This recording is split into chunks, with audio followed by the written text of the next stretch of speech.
company's making calculators and they want to know how much to sell them for. Obviously, if they sell them for too little, they'll only make a little bit of money on each one. Probably everybody will buy them if they're really cheap, but they won't make a lot of money on each one, so they might not make a lot of money in total. If they could charge a ton for them, like $600 each, but anyone that they sell, they'll make a lot of money, but they probably won't sell too many of them. So they've got to figure, they're somewhere in between like $1 and $600 where they're going to make the most money. They got to figure out what's the price. They're making 3,000 calculators in total. I don't know if it says that, but we're going to find that out in a little bit. They're making 3,000 calculators. So here's how you figure out how much they're going to make. You take the price of each calculator. So let's say they decided to sell them for $100 each, right? And you multiply it by how many they sell. So if they sell you know, 2 of them, then they're going to make $200, right? So that's just how you figure out how much money they're going to make, how much the revenue, how much money they pull in. You take the price of each one they sell and you multiply it by the number of calculators that they do sell. So that's what it's saying. They're saying that they've got this function here. R is equal to P times this quantity here. So apparently what they're saying is P stands for price. So this first factor here, they're saying that the revenue is equal to the price of the calculator times the quantity of calculators that they sell. Well then, if that's the case, then P must be the price, okay, and then the rest of it must be the quantity that they're selling. So this whole thing here, right, is their function or their formula for figuring out how much they're going to sell. Now notice that this changes with the price.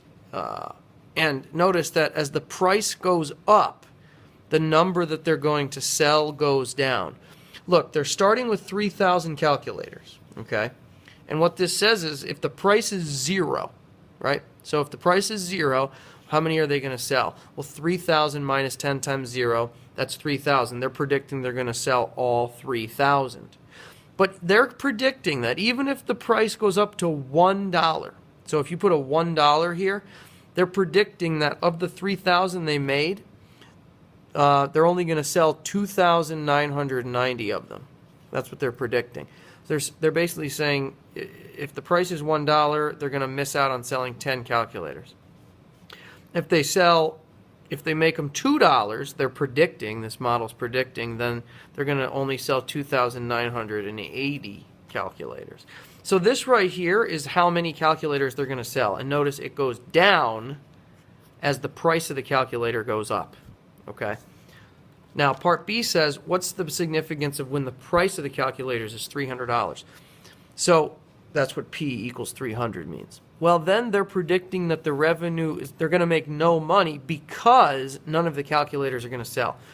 Now notice, the price is going to be 300. So any that they do make, right? It's going to cost 300. Oh, we have it down here.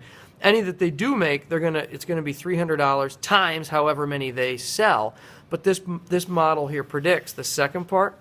When the price is 300 and you plug it into the quantity formula, 10 times 300 is 3,000. They're predicting that they're going to sell 0 of them.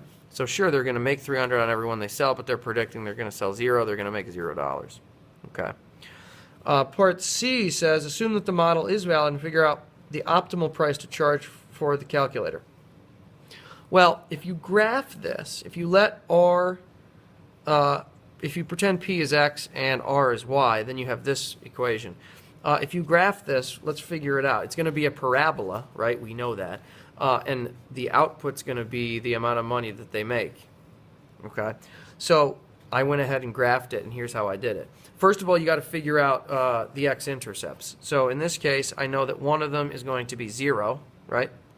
We know that X equals 0. And the other one is going to be, oh, sorry, I have that here. The other one's going to be whatever makes this 0. So 3,000 minus 10X equals 0. I subtract 3,000 from both sides.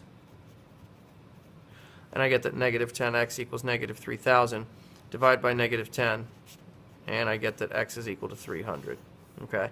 So one of the intercepts is 300, the other one is X equals 0. I have that here and here. The axis of symmetry then is 150.